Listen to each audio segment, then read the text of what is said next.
El camino del Eterno es puro y limpio, con veredas de justicia, en el cual ningún hombre fue jamás permitido contribuir en su construcción. Se ha establecido ya que esa dualidad de positivo y negativo, el bien y el mal, el yin y el yang, son creencias filosóficas engendradas por hombres que reflejan más su naturaleza que la de su creador. La antigua historieta de Dios y el diablo es una de las columnas de la religión, que reducen a la deidad a un ser más caricaturesco como para endulzar la trama de alguna telenovela donde debe haber un villano y un héroe. La realidad es que el mundo en el que vivimos, tal dualidad solo existe en la naturaleza, para dar un equilibrio a la misma. Ánodo y cátodo, positivo y negativo, electrón y protón. Pero esto no está sujeto al Creador. De Él proceden todas las cosas, la luz y la oscuridad, el bien y el mal, camino de vida y de muerte. Todo lo ha hecho Él. Lo más de esto es religión tomada de hombres que, sea bien o mal intencionados, la tergiversaron. Hoy hablaremos de una de estas mentiras, del infierno.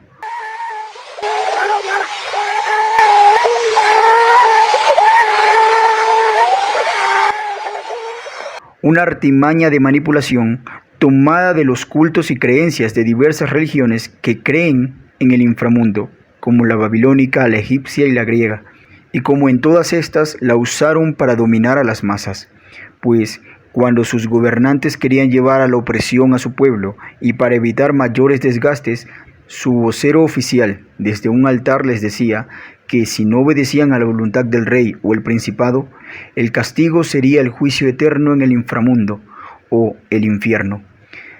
De esta forma, hasta las escrituras buscaron manipular, especialmente este compendio de libros conocido comúnmente como el Nuevo Testamento. En la Tanakh, o mal llamado Antiguo Testamento, no se hallan evidencias de que la cultura hebrea, cuyo linaje fue dirigido y guardado por su creador, les permita creer en algo como el infierno, o una vida inmediata después de la muerte, en una especie de paraíso para las almas o un lugar de los buenos o malos espíritus. Todo esto se ve en las culturas ajenas a Israel.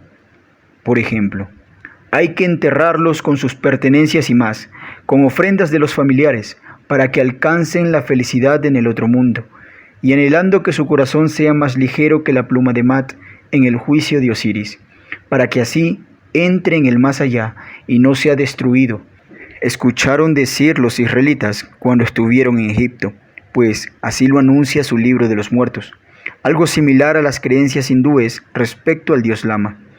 Y de Mesopotamia, de donde salieron sus padres, se decía que al morir solo ibas al mundo de los muertos después de pasar por un río muy sombrío, y para que llegues con bien a la eternidad y tu alma no se extravíe en el camino, los parientes vivos hacían rituales y ofrendas las cuales tenían que pagar al sacerdote sospechoso, algo no diferente a lo que los curas cristianos tenían como costumbre hacer aquí en Ecuador, designando secciones VIP en el panteón y así engañando a los indígenas y al pueblo en general para que paguen mucho más por un mejor lugar para enterrar a sus muertos, donde los que más lejos estaban del altar no alcanzaban la opción a salvación, su destino era el infierno. Y claro, mientras más cerca esté la tumba de la cruz o el monumento donde el cura iba a rezar por las almas, esto costaba mucho más, pero con la garantía de que las almas iban directo al cielo, sin pasar por el purgatorio, además de los honorarios que por su servicio de intercesión post-mortem hacía el sacerdote. Esto no puede faltar. Todo era un negocio. Al llegar a Canaán, los israelitas observaron que se decía que los cuerpos de los muertos eran enterrados con ajuares funerarios, de oro o plata, y se le hacían ofrendas de comida y bebida para que no molestaran a los vivos, dentro de diversos rituales que exigían muchas veces penitencias de parte de los vivos, pues los parientes muertos eran venerados y a veces se les pedía ayuda por medio de oraciones. Y cuando la influencia griega inundó a Judea, aprendieron que las almas de sus muertos iban a un reino subterráneo, llamado inframundo, cuyo rey es Hades, donde los justos iban a lugares apacibles, como el campo de Eliseo o la isla de los bienaventurados, y los condenados o injustos directo al Tártarus, lugar de tormento eterno, algo que en su versión romana era el Tártaro, cuyos nombres de sus dioses, creencias cambiaban, pero terminaban siendo lo mismo en esencia. Esto puede que nos parezca ridículo, o historias mitológicas de las antiguas culturas. Nosotros somos de un tiempo más avanzado como para creer en estos cuentos, ¿verdad? Sin embargo, al día de hoy, en una funeraria en la ciudad de Guayaquil, amigos y parientes desfilan silenciosos ante el ataúd abierto para contemplar el cadáver de un joven de 17 años, cuyo cuerpo el cáncer ha consumido. La madre desolada repite una y otra vez en sollozos: Freddy es más feliz ahora. Dios quiere que estuviera en el cielo. Ya está con Dios. Ya está en un lugar mejor. Ya está en el cielo. Eso es lo que le han enseñado a creer. Y a 17.000 kilómetros de distancia, en Bangladesh, a las orillas del Ganges, el mayor de 3 hijos prende fuego a la leña en una pira funeraria para la cremación de su difunto padre. Junto al chisporroteo de la leña recitan mantras en sánscrito, diciendo que el alma nunca muere, siga esforzándose por convertirse en parte de la realidad suprema. Esto es lo que se hace hoy en día, y no es nada diferente de lo que decían las antiguas culturas. No hemos avanzado mucho frente a estas creencias. Aún se adoctrina a toda voz a la gente de tonterías como que si no obedecen a la moral humana impuesta por padres de la iglesia, obispos y pastores, o si no se acepta al Dios occidental en su corazón, se van a ir al infierno el día de su muerte. Nuestra sociedad no es mejor que los antiguos, seguimos igual. Sin embargo, para los hijos de Abraham siempre se nos apartó de estas cosas, y por eso se le llama santos. Fuimos separados de esas vanas creencias, y se nos ordena de manera inapelable que no nos hagamos impresiones en los cuerpos, cortes o rapadura de cabello por causa de un muerto, de acuerdo a la Torá, citando el mandamiento en el texto a las costumbres de aquella época. Pero esta disposición se extiende a todas las costumbres que intenten hacer un favor, ya sea por intercesión o de buenos deseos por los muertos. La Torá de Israel no da lugar a novenas, rezos, prender velas a los muertos, cubrir espejos, abstenerse de barrer la casa, periodos de ayunos, presentar ofrendas, ni siquiera poner rosas sobre la tumba. Nada que implicara que ellos nos ven, nos escuchan, nos oyen o podemos ayudarlos. Sin embargo, la costumbre antigua oriental de rasgar las vestiduras, de echar ceniza sobre sí, es más bien un acto de duelo, la manera ya sea personal o cultural de reaccionar ante la pérdida de un ser querido y su proceso de aceptación a esta realidad. Una vez que alguien muere, la preocupación y toda la atención es por los vivos. Una palabra para animar o consolar el corazón de los familiares, y un entierro del cuerpo es lo apropiado. Más de ello, cuya intención sea a favor del muerto, es un pecado. Como las costumbres cabalísticas del judaísmo, que los mesiánicos de hoy en día los adoptan, no solo son indoctas e inapropiadas, sino que rayan en un delito contra el Eterno y su verdad. Para Israel no existen creencias de almas vagantes, o premiadas en el paraíso o el cielo, ni castigos tortuosos en el infierno. No hay juicios inmediato ante tribunales celestiales donde se recompense el sacrificio, entregando vírgenes a cambio de haber dado su vida. No hay reencarnación. Lo único que se ha prometido a Israel que hay después de la muerte, y lo único que ante un tribunal de hoy en día se podría haber probado, o existe evidencia hoy en día aunque sea circunstancial, y no solo son creencias, es la resurrección. A todo justo ante la ley del Eterno, desde los patriarcas hasta el último de los hijos de Israel, la esperanza dada es resucitar, porque la paga del pecado es la muerte. Así está decretado, y no se puede cambiar como muchos hacen al decir que la paga del pecado es sufrir en el infierno. Si la paga del pecado es la muerte, la recompensa del justo es la vida. Por lo tanto, decir que las almas que están en el infierno sufriendo eternamente es indirectamente afirmar que están vivos en algún sentido o nivel de conciencia. Algo contrario a la enseñanza del predicador, el cual dijo: no habrá obra, ni pensamiento, ni conocimiento, ni sabiduría en el Sheol, a donde tú vas. Eclesiastés 9:7. El Sheol debe entenderse que no es otra cosa que la tumba, el hueco donde depositan el cuerpo muerto, o la lápida, la cual es sellada después de poner un cadáver. Esto lo sabía muy bien el rey Ezequías, y al suplicar misericordia para alargar sus días expresó: porque en la tumba no te exaltan, ni los muertos te alabarán, ni los que descienden al sepulcro esperan tu enseñanza. El que vive, éste te da alabanza, como lo hago yo hoy en este día. Como vemos, ni los justos que han muerto están en algún lugar reunidos alabando al Creador. Sus conciencias se suspendieron hasta el día de la resurrección. Pues el Salmo 6 dice: en el deceso, ¿quién te alabará?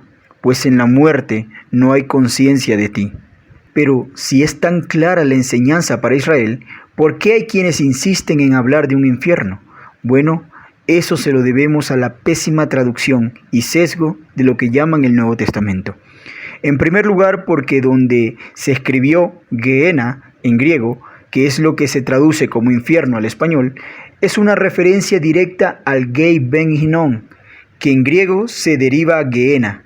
Yeshua, cada vez que dice Gehenna, donde usted ve en su Biblia que habla de infierno, él está haciendo una referencia al valle de Hinnom, un lugar geográfico cerca de Jerusalén, que en los tiempos del primer templo se ocupó como un sitio para rituales a Moloc y se quemaron allí a los niños como ofrenda.